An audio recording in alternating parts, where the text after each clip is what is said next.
A Thursday afternoon, late autumn. The kind of light that makes everything look like it's already a memory.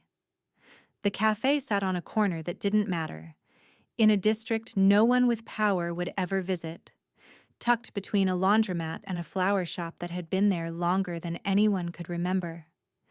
It was the kind of place that existed quietly, without ambition, without noise. And yet, the most dangerous man 3 territories had ever known stood outside its window, motionless, watching a woman arrange dried lavender in a glass jar like it was the only thing in the world worth doing. He had been standing there for 4 minutes. He knew because he had counted. Counting was all he had left, counting the days since his empire buckled, counting the names of men who had turned their backs when the foundation cracked, counting every breath between the moment he found this address scrawled in a file and the moment he walked across the street to stand here, close enough to see her, too far away to matter. Vadim did not look like the man he used to be. The certainty that once lived in the way he stood, the way he occupied space like it owed him something, that was gone. Stripped away so gradually he hadn't noticed until there was nothing left holding him upright but habit. He pushed the door open. A small bell rang above him, thin and bright. The smell hit him next. Coffee, warm bread, something sweet underneath it all. Cinnamon, maybe, clinging to the air like a second skin. The cafe was half full. People reading, talking softly, existing in a world that didn't require permission to function. No one looked up when he entered. Except her. Mireia stood behind the counter, her hands resting on the edge, a towel draped over one shoulder. Her hair was shorter than he remembered, cut just below her jaw, framing a face that had lost something he couldn't name and gained something he didn't recognize. She was leaning toward a woman across the counter, mid-conversation, smiling in a way that didn't look like survival. It looked like peace. Then her eyes shifted casually, the way anyone would glance toward the door when the bell sounded. She saw him, and nothing happened. No flinch, no breath catching, no tension in her shoulders, no anger surfacing behind her expression like a tide pulling back before it crashes. Her gaze passed over him the way it passed over every other stranger who walked through that door. Present, polite, already moving on. "I'll be with you in a moment," she said. 5 words. Calm, professional, ordinary. And every single one of them cut deeper than anything he had ever survived. He stood there, rooted, waiting for recognition to land, for the weight of what they had been to each other to register somewhere behind her eyes. He searched for anger, for resentment, for the kind of cold hostility that at least meant she still felt something. He would have taken hatred. Hatred meant she remembered. Hatred meant he still existed inside her somewhere, even if it was in the darkest corner. But there was nothing. She turned back to her conversation, laughed softly, and moved down the counter to wipe a surface that was already clean. He didn't exist to her. Not as a threat, not as a memory, not even as a scar. He had become background noise in a life she had built without him. That was the part that destroyed him. She wasn't performing indifference. She wasn't punishing him with silence. She had simply, completely, irrevocably stopped caring. It had been replaced by something worse. Peace. She was at peace without him. And he had never been at war with anyone but himself since the day she left. He sat down at a table near the window because his legs wouldn't carry him further.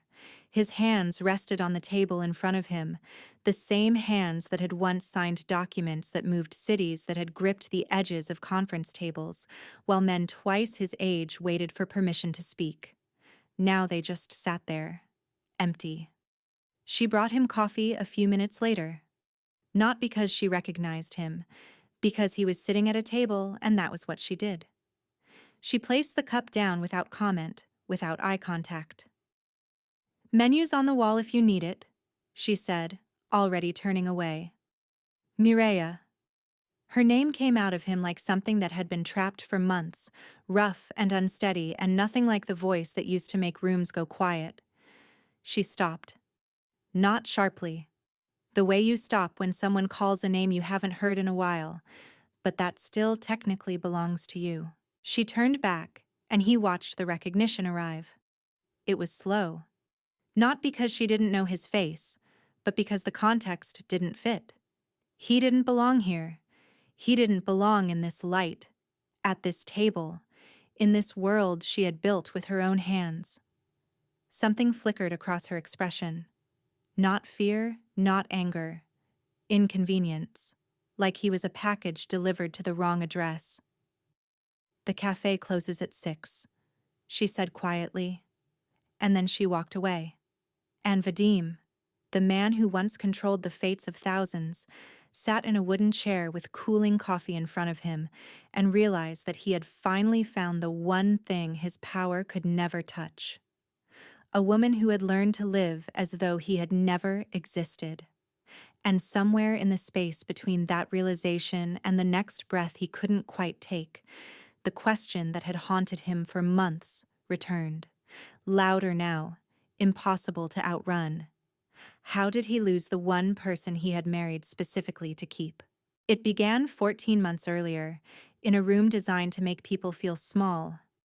The ceiling stretched high enough to swallow sound. The walls were lined with dark wood imported from somewhere that mattered only because of what it cost. A single desk sat at the far end, wide and deliberate, positioned so that whoever sat behind it would always be above whoever stood before it. Vadim had designed the room himself. Every detail calculated, every angle meant to remind anyone who entered that they were standing in borrowed space. Branko stood in front of that desk the way all men eventually did. Hands at his sides, breathing carefully, eyes fixed forward but slightly lowered, enough to show he understood the gravity of where he was. He had served Vadim's organization for 11 years, not at the top, never at the top, but in the middle, where the real work lived. Legitimate supply chains that needed quiet protection. Contracts that required a handshake no one would ever see on paper. He was steady, careful, useful in the way that men who didn't seek attention often were. And now he was accused of stealing from the man he had spent a decade serving without question. The evidence had arrived 3 weeks earlier. Account transfers, redirected shipments. A trail of numbers that pointed in one direction and never wavered. It had landed on Vadim's desk through his most trusted advisor, a man named Isko, who had been at his side longer than anyone else in the organization. Isko didn't present it with outrage. He presented it with reluctance, like a man delivering news he wished weren't true. That restraint made it more convincing. Vadim studied the files for 2 days before deciding. Not out of mercy, but because he believed in understanding the full shape of a betrayal before responding to it. He did not consider the possibility that the evidence was wrong. Isko had never been wrong before. Isko had never had a reason to be. The punishment, when Vadim chose it, was not the kind most men in his position would have selected. Death was simple. Exile was forgettable. Both were endings, and Vadim had no interest in endings. He wanted something that lasted. Branko had a daughter.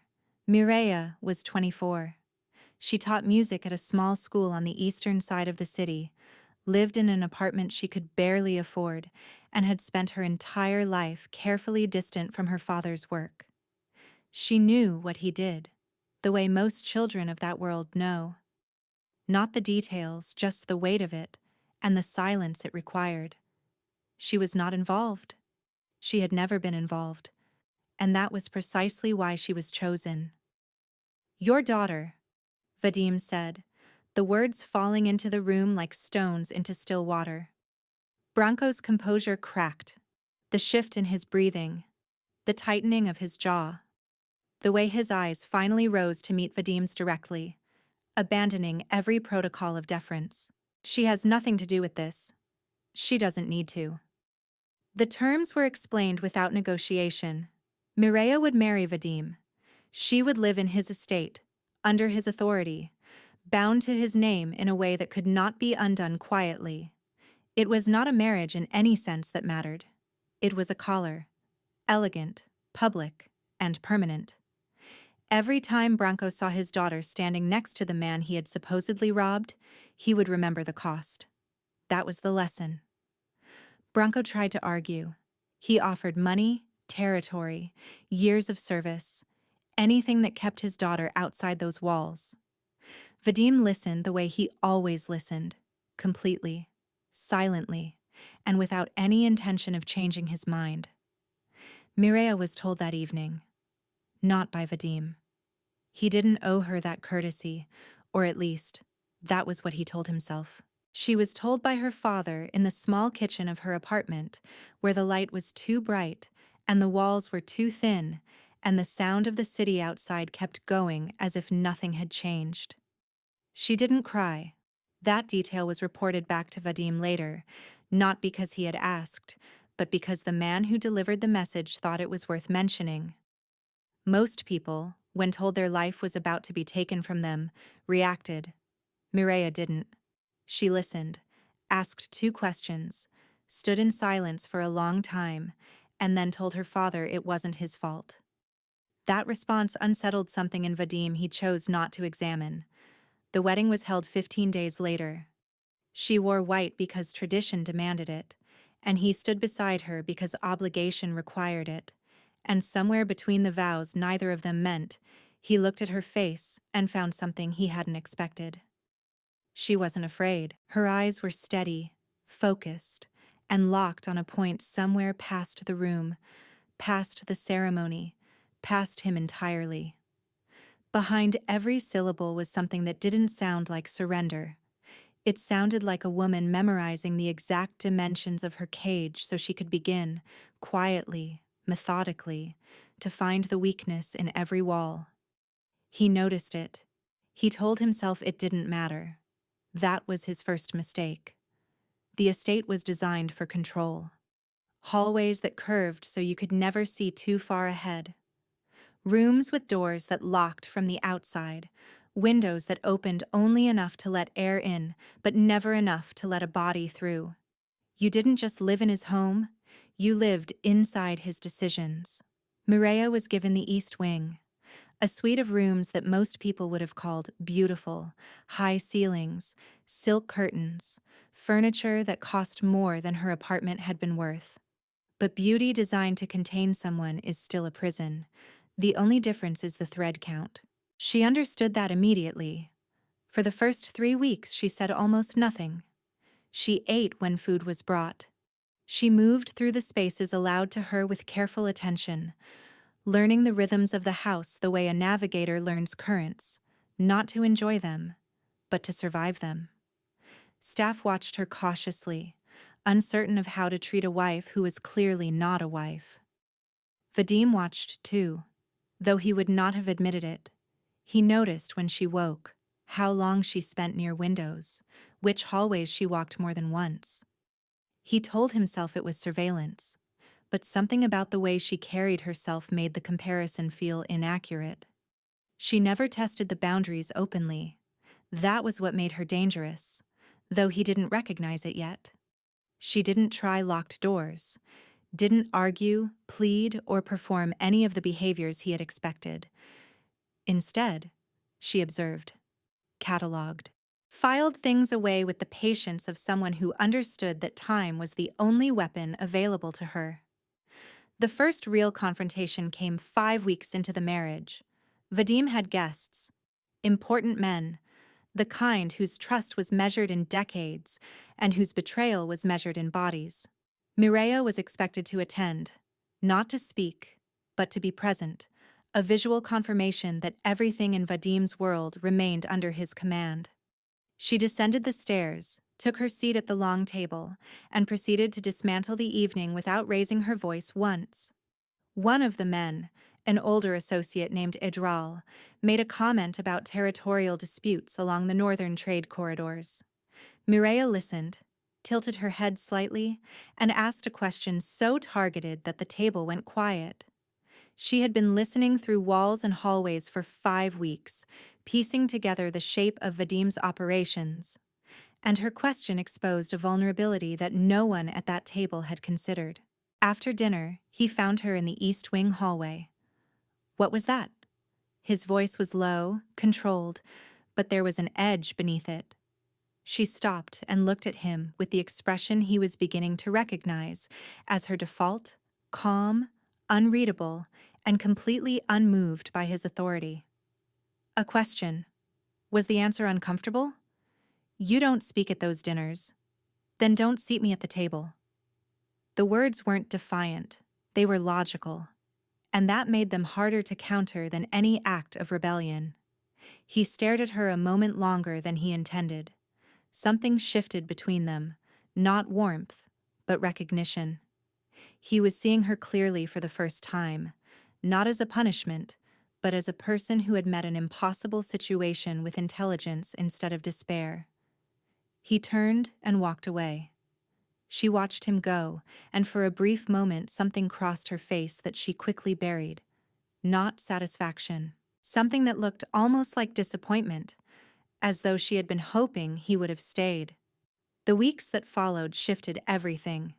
She continued to observe, but now she spoke. She noticed patterns in his operations that his own advisors missed. She identified people who smiled too much and said too little. She understood loyalty in ways that came from growing up adjacent to power without ever being corrupted by it. He began seeking her opinion in the quiet hours of the evening. A question here, a scenario there, framed as casual conversation but carrying the weight of decisions that affected hundreds of lives. Something was growing between those conversations, something fragile and unspoken. For him, it was the unsettling realization that the woman he had taken to humiliate was becoming the most honest voice in his entire operation. For her, it was more complicated. Something that lived in moments when his guard dropped and she glimpsed a man beneath the control. Someone tired, someone isolated in ways that power had made invisible. She had also, gradually, earned small freedoms, not through asking, but through the quiet erosion of vigilance that happens when someone stops being perceived as a threat. Short walks into the nearby town became routine. No one questioned them. No one reported them. They were beneath notice, which was exactly what made them valuable. The estate staff noticed the shift between them first. His schedule adjusted around her routines. Her name entered conversations it had no business being in. He lingered near the East Wing more than logistics required. Isco noticed too. And he didn't like what he saw, because the woman who was supposed to be a lesson was becoming something that threatened the careful influence he had spent years building beside Vadim. The closer she got, the less space there was for him. So he began to plan. Not loudly, not obviously, with the same patience that had made him indispensable in the first place. Because men like Isco understood something fundamental about power. You didn't need to destroy a fortress from the outside. You just needed to make sure the people inside it turned on each other. And the cracks were already forming. It happened on a Wednesday, in a hallway she had walked 100 times before, with the evening light falling through tall windows and the estate humming its usual quiet rhythms around her. She had been looking for him. That detail mattered more than she would ever admit, because it meant she had wanted to find him, had felt the pull of something she hadn't fully named yet, something growing in the spaces between their late-night conversations, in the way his voice softened when he thought no one important was listening, in the way his hand had brushed hers 2 nights ago while reaching for the same document, and neither of them had pulled away. She had been looking for him because she had started to believe, against every rational instinct, that something real was forming, that beneath the cage and the punishment, there was a version of this that could become something worth holding. That belief was the thing that killed her. She heard voices before she reached his study. The door was open just enough.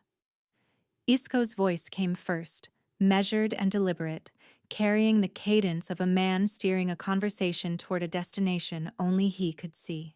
She's getting comfortable. People are starting to talk. They see her at dinners, at meetings. They think she has influence. A pause.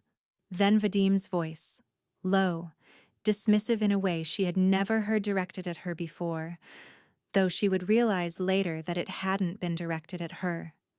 It had been directed at the idea of her, at the category Isco had placed her in. She's serving her purpose.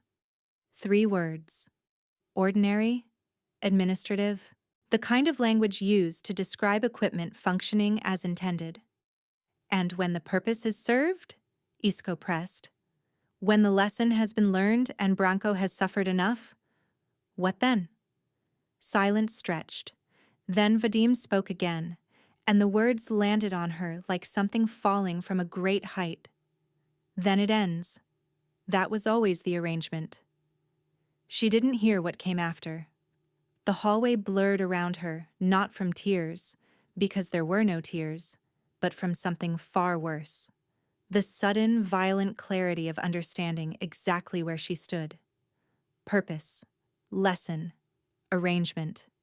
She had been furniture, expensive, well-maintained furniture placed in a room to remind someone else of a debt.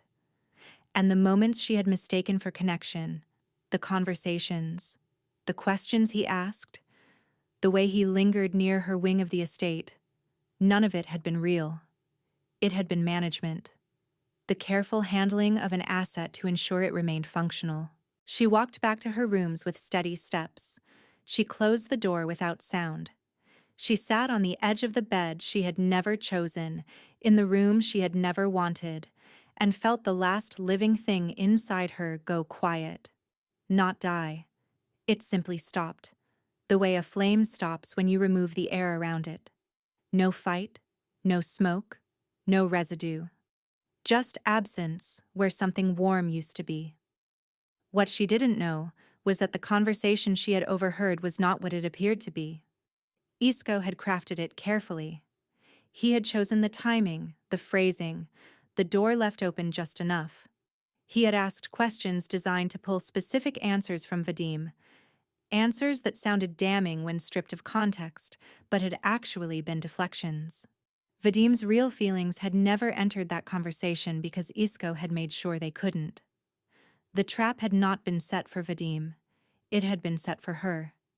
And it worked perfectly. Because the most effective way to destroy something growing between 2 people is not to attack it directly. It is to make one of them believe it was never real. After that, they do the destroying themselves. The next morning, Mireia came to breakfast on time, dressed appropriately, her expression pleasant. She greeted the staff warmly. She ate without complaint. She moved through the estate with the same careful composure she had always used, but something fundamental had changed, and everyone who saw her felt it before they understood it.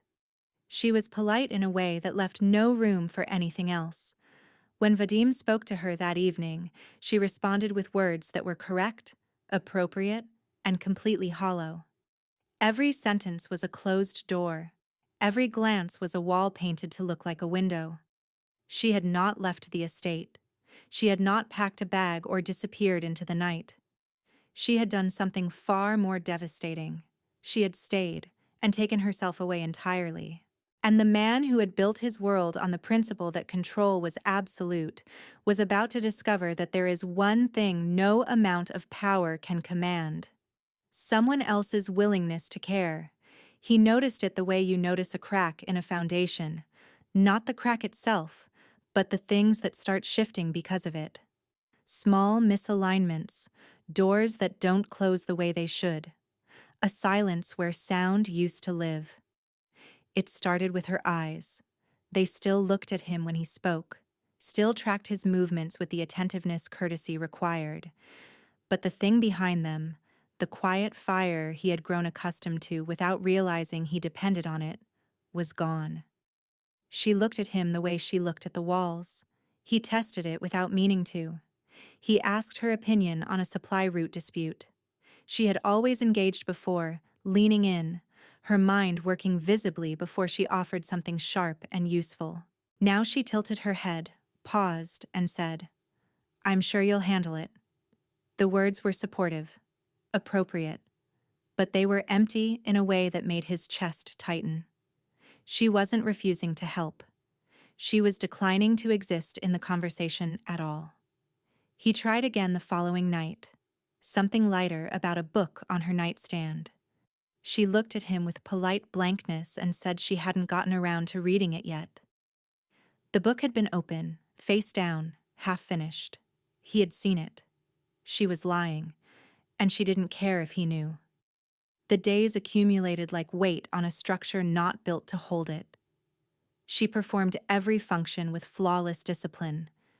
She attended dinners, greeted guests, moved through the estate like someone who had memorized every requirement of the role and intended to fulfill each one without investing a single particle of herself. He caught himself one evening standing in the corridor outside her rooms, his hand half raised toward the door, his body having carried him there without conscious instruction. He pulled back as if burned, but the realization that followed was worse than the impulse. He wasn't checking on an asset. He wasn't monitoring a situation. He was looking for the woman who used to sit across from him and say things no one else would dare to say. He missed her. Not the version of her that moved through his estate like a ghost performing its duties, but the version that had challenged him at dinner, that had looked at his operation and seen its fractures before anyone else, that had made him feel seen in a way that had nothing to do with fear and everything to do with honesty. That version was gone, and he had no idea how to bring her back. And slowly, everything around him began to shift. Decisions that once came to him cleanly began arriving muddled. Information took detours he couldn't trace. Associates who had responded to his calls within minutes began taking hours.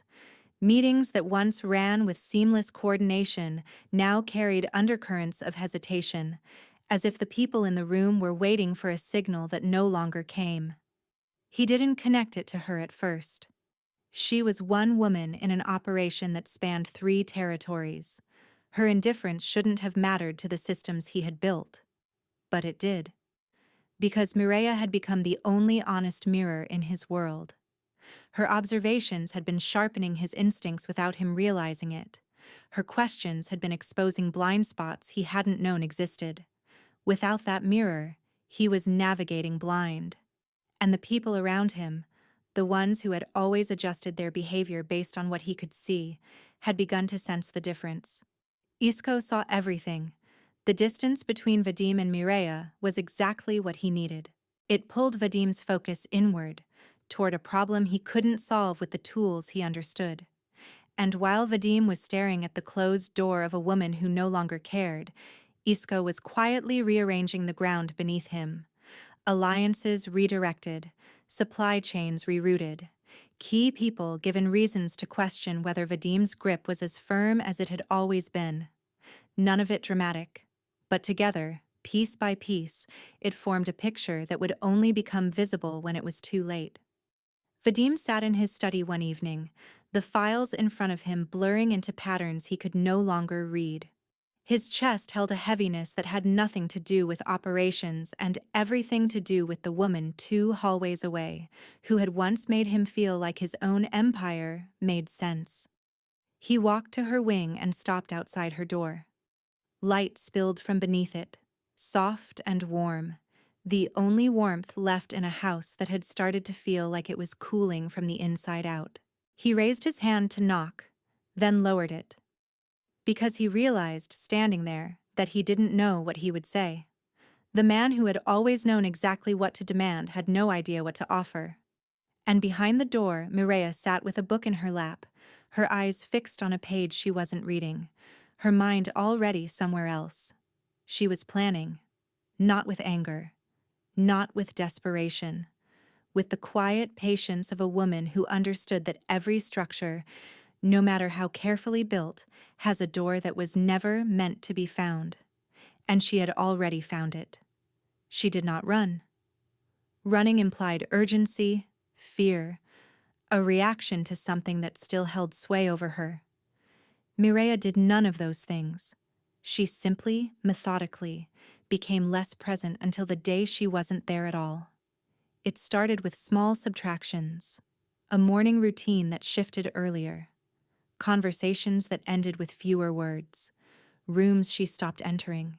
She reduced her footprint the way water recedes from a shoreline, so gradually that you only notice the absence when you're standing on dry ground, wondering when it changed. During her walks into town, the ones no one had ever bothered to monitor, she had been preparing. Learning the bus schedule that connected the outer edge of the city to places he would never think to look. Saving small amounts of cash from the errands she ran, coins and notes tucked away with the same discipline she applied to everything. Identifying towns that didn't appear on the maps his people used because they weren't important enough to track. When she left, it was on a morning so ordinary it felt deliberate. A Tuesday. Overcast. She walked out through the front door. Not service corridors, not hidden paths. She walked through the main entrance in daylight carrying one bag, looking exactly like a woman going somewhere unremarkable. The guard at the gate glanced at her. She nodded politely. "Going into town?" he asked. "Yes," she said. He opened the gate. She walked through it and never came back.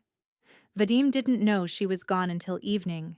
That fact alone would haunt him longer than almost anything else. The realization that an entire day had passed inside his own home and he hadn't noticed the absence of the person who mattered most. By the time he walked to her wing and found the room stripped of anything personal, the bed made with a finality that looked like a farewell, the world had already changed. She had taken nothing of his. Not the clothes, not the jewelry, not a single object that carried the fingerprint of his world. The town she chose was called Selene. It sat in a valley between two ridges that blocked most of the wind and all of the noise from the world beyond. Population small enough that everyone knew each other and large enough that a new face didn't cause alarm. She arrived on a bus that stopped at the edge of town because there was no station. She stepped off with her single bag and stood for a moment, breathing air that tasted different from anything she had known. Thinner, cleaner, uncomplicated. The first night she slept in a room above a hardware store, rented from a woman who asked no questions and offered no conversation. The bed was narrow, the walls thin enough to hear the wind, the ceiling stained in patterns that told stories of leaks long since repaired. It was the most honest room she had ever slept in. She lay there listening to the town settle into its evening, the distant sound of someone closing a shop, a dog barking once and then stopping, the particular quiet of a place where people slept without fear. She didn't cry. She didn't feel relief.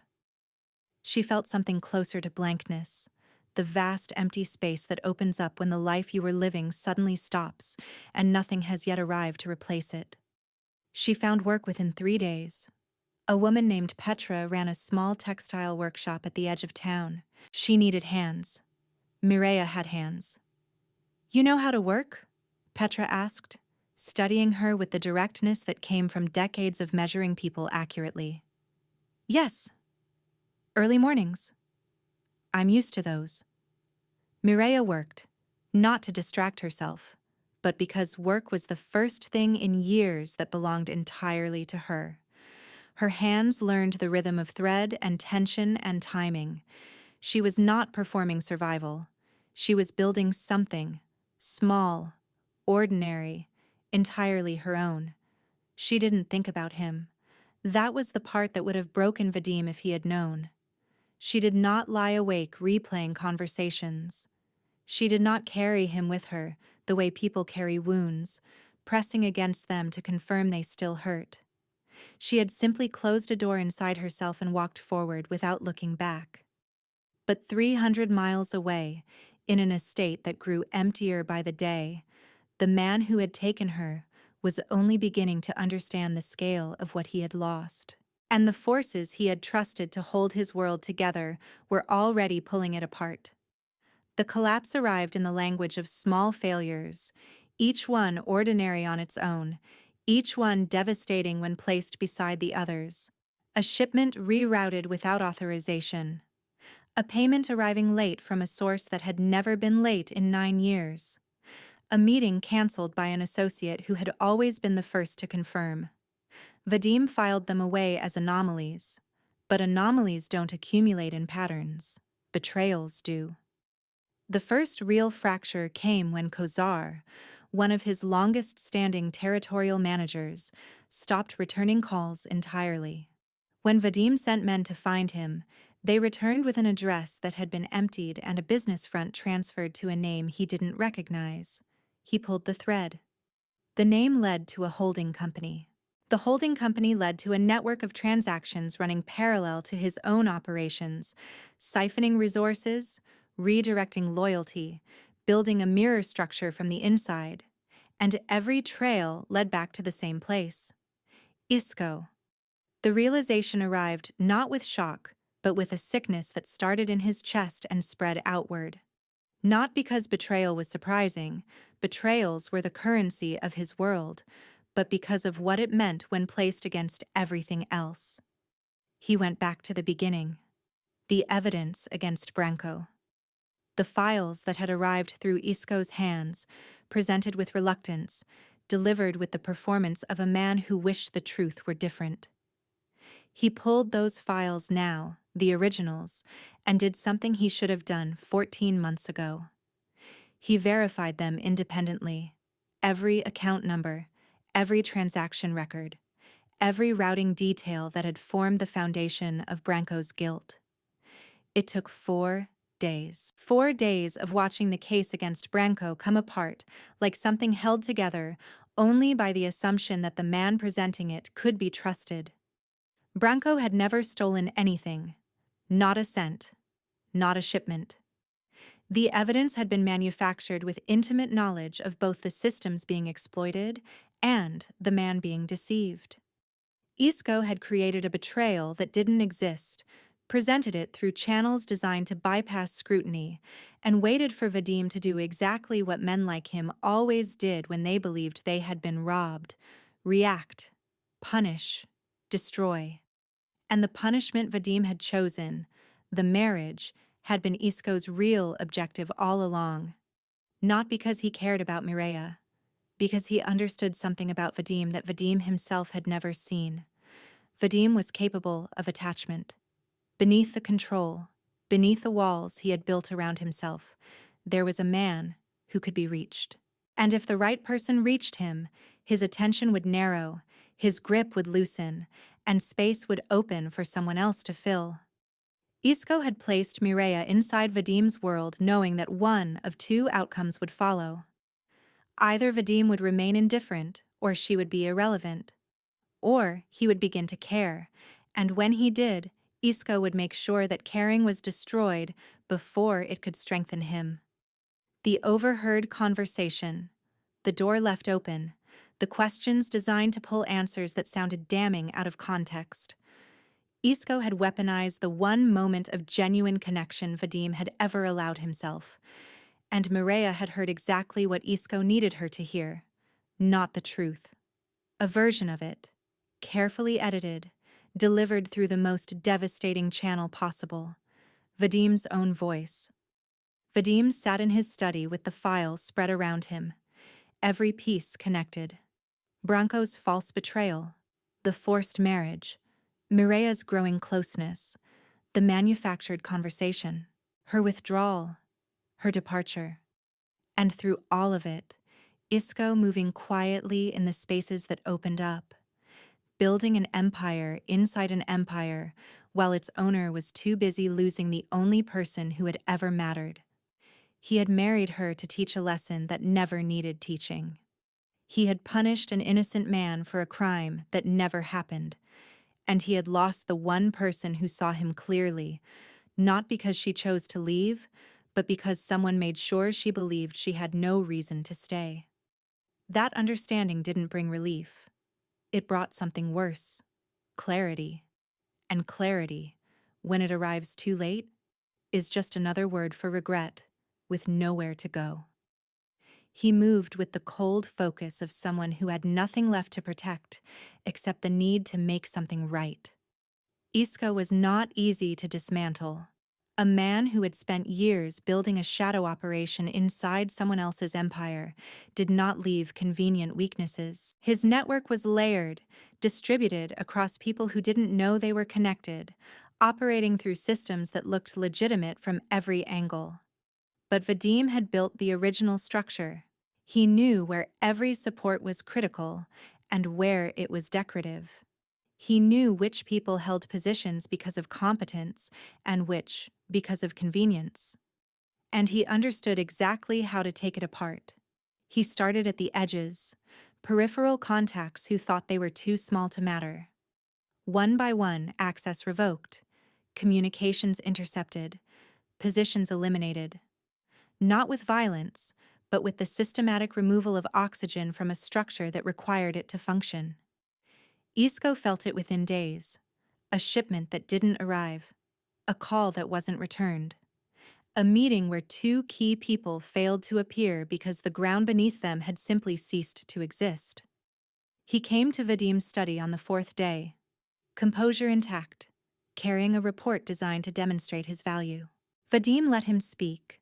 Listen to every word. Watch the performance with the detached appreciation of someone observing a mechanism whose design he finally understood. When Isco finished, Vadim placed a single file on the desk between them. The fabricated evidence against Branco, annotated with every discrepancy, every false trail, every manufactured connection. Isco looked at the file. Something behind his eyes shifted, a recalculation happening in real time. "How long?" Vadim asked. His voice carried no anger. That was what made it terrifying. Isco didn't answer. Perhaps he understood that answering would make no difference. The dismantling that followed was thorough. Isco's network was erased. Every connection severed, every asset reclaimed, every participant given a single opportunity to demonstrate where their loyalty truly resided. Isco himself disappeared from the city the way he had always operated, quietly, without spectacle, simply removed from every system until the empire he had tried to steal continued as though he had never existed. It took 3 months. 3 months of rebuilding what had been hollowed out, restoring corrupted connections, earning back authority from men who had briefly believed it was transferable. By the end, order was reestablished, authority restored, and none of it mattered. Because every night, when the estate settled into its vast silence, Vadim sat in the same study where everything had started and stared at the empty chair where she used to sit during their conversations. And the truth pressed against him with a weight no amount of restored power could lift. He had won back his empire and never felt more completely defeated. He found Branco on a Thursday morning. The man was living in a smaller apartment now, diminished the way people become when the thing they valued most has been taken and never returned. The hallway outside his door smelled of cooking oil and old paint, a world away from the corridors where they had once conducted business. Vadim stood in the doorway carrying nothing, offering nothing, wearing the face of a man who had come to account for something that could not be accounted for. "Your daughter," he began. Branco's expression stopped him. Not anger, not hatred, something quieter, exhaustion, the kind that comes from having already grieved past the point where new pain registers. "She's safe," Branco said. "A boundary, not information. I know what happened. I know what was done to you. What I did to you." Branco studied him for a long time, his eyes carrying the weight of 11 years of faithful service repaid with the worst punishment a father could receive. "Knowing doesn't fix it," he said simply. "No, but it's where fixing starts." The silence between them held the shape of everything that had been broken. Years of trust, a daughter taken, a life reduced to this apartment and this doorway, and this conversation that should have happened long before it did. Branco didn't invite him inside, but he didn't close the door either. and that narrow space between rejection and permission was the closest thing to hope Vadim had felt in months. Finding her was not difficult. That was what made it worse. She had not hidden with the desperation of someone fleeing danger. She had relocated with the indifference of someone who simply didn't care enough to cover her tracks. A forwarding address left with a postal service, a name on a lease. She had not been running from him. She had been walking away from the idea of him, and the difference between those two things cut deeper than any disappearance ever could. He drove to Solon on a morning that felt too quiet for what it carried. The town appeared gradually, a farmhouse here, a fence line there, until the main street materialized like something waiting patiently to be found. The cafe was hers. She had started at Petra's textile workshop, then saved enough over the months to take over a vacant corner space and build something from nothing. He knew that before he saw her name on anything, because the window held lavender and the awning was a shade of green that no one in his world would have chosen, but that somehow looked exactly right. What happened next? The bell, the glance, the 5 polite words that carried no recognition. He had already lived through it.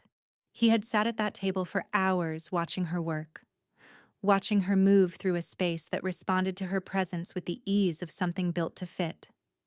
She smiled at customers, talked to them, laughed in a way that made the room warmer. She did not look at him again. The cafe closed at 6. The last customer left. She wiped down counters with practiced rhythm. He hadn't moved. She placed the cloth down and spoke without looking at him. "I'm not going back." "I know." "Then why are you here?" "Because everything I did to you was built on a lie." She turned. Not quickly, but with the controlled composure she had always carried. "That's convenient. Branko never betrayed me. The evidence was fabricated. Isco created it, all of it, to put you inside my house, to distract me, and to take apart everything I'd built." Her expression didn't change. The information arrived in a place that had already closed itself to anything carrying his voice. "And the night I heard you talking about me," she said, "the purpose, the lesson, the arrangement. Isco engineered it. The questions he asked, the door left open, the answers I gave, pulled out of context. What you heard wasn't what I meant." "What did you mean?" The question landed between them like something breakable placed on the edge of a table. "I meant that I didn't know how to say what was actually happening, that you were changing something inside my operation, inside me, and I didn't have language for it because no one in my life had ever required me to find it." She measured him the way she had once measured the estate, testing whether the structure could hold what was being placed on it. "You married me to punish my father for something he didn't do." "Yes." "You treated me like an object to remind someone else of a debt." "Yes." "And now you want me to believe that somewhere inside that, you started feeling something real." "I'm not asking you to believe it. I'm telling you it's true. What you do with it is yours." Silence filled the space between them. "I built this," she said, gesturing to the cafe. "Every piece. With nothing. With hands that learned to work because you left me no other option. And I didn't build it to have somewhere to go. I built it because for the first time in my life, something belonged to me." "You can't have it," she continued. "You can't buy it, command it, or stand in the middle of it and expect it to rearrange itself around you." "I know." "Do you?" "Because the man I lived with didn't know how to exist in a space he didn't control. And I don't see anything different standing in front of me except someone who lost his empire and came looking for the next thing to hold on to." "You're right. About most of it. I didn't come because I've changed. I came because losing you is what's changing me, and I don't know if that's enough. But everything I built without you in it felt like nothing, and everything you built without me looks like everything I never knew I wanted." Her arms crossed over her chest. But something was different. A fracture so small it might have been imagined. The cafe opens at 7 tomorrow, she said quietly, turning away. If you're still here, you can have coffee. Nothing else. She walked past him without waiting for a response. And Vadim, standing alone in a cafe that smelled like lavender and bread and a life he had never deserved, understood something no amount of power had ever taught him. She hadn't forgiven him. She had offered the smallest possible opening, a crack so narrow most men would have missed it. But he didn't miss it, because for the first time in his life, he was paying attention to the small doors. He was there at 6:30 the next morning, not to prove something, but because he had nowhere else to be that mattered. He sat on the bench outside the cafe and waited, without agenda, without expectation, with nothing in his hands except the willingness to be there when the door opened. She didn't acknowledge him when she arrived. She unlocked the cafe, turned on the lights, and began her routine. He entered when the sign turned, sat at the same table, said nothing. She brought him coffee without being asked. Black, no sugar. Their eyes met for exactly 1 second. It was enough. He came back the next day, and the next. Each morning, the same table, the same silence that carried more weight than any conversation they'd ever had. He didn't push, didn't try to insert himself into the rhythm she had built. He simply existed at the edge of her life and let her decide how much space to give him. The first shift came on the 5th day. She sat down across from him during a lull, a cup of tea in her hands, and said nothing for a full minute.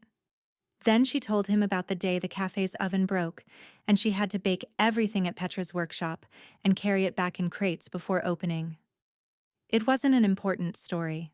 It was a test, a small offering placed between them to see whether he would try to take more than what was given. He listened. He asked one question. He didn't try to solve anything. She got up and went back to work. But something in the air had shifted, barely perceptible, like the first warm current in water that has been cold for a long time.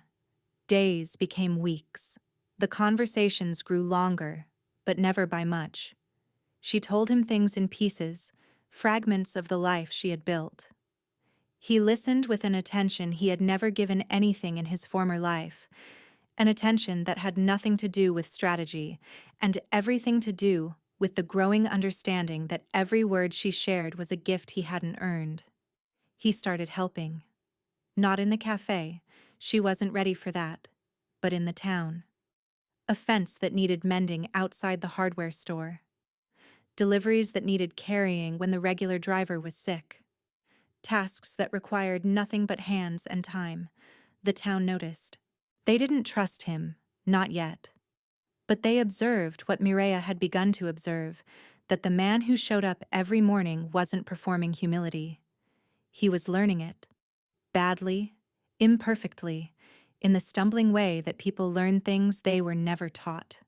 Branko came to Solin on a Sunday, carrying a bag of oranges and the cautious expression of a man who had been hurt too many times to arrive anywhere without armor.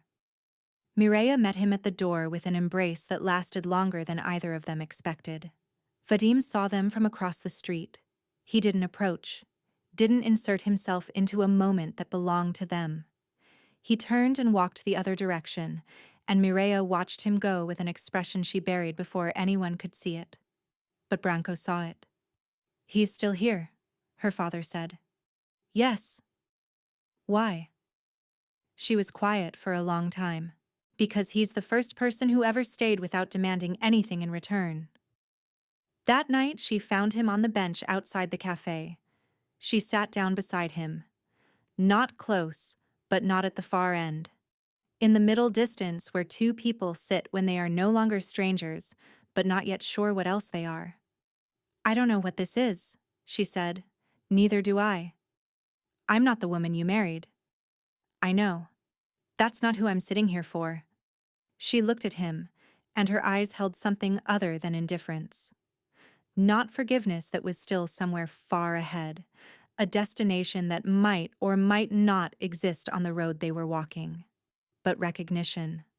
The acknowledgement that the man beside her was not the same man who had stood in a room designed to make people feel small and decided to take someone's daughter as a lesson. "The cafe needs a new shelf in the back room," she said after a while.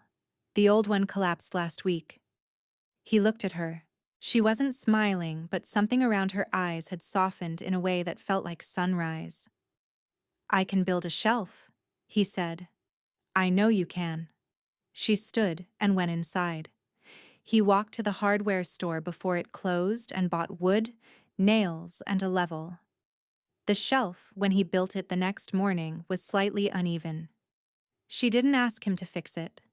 She placed her things on it: jars of dried lavender and tins of loose tea and a small framed photograph of her father, and she let it hold what it could. It was enough. It was the beginning.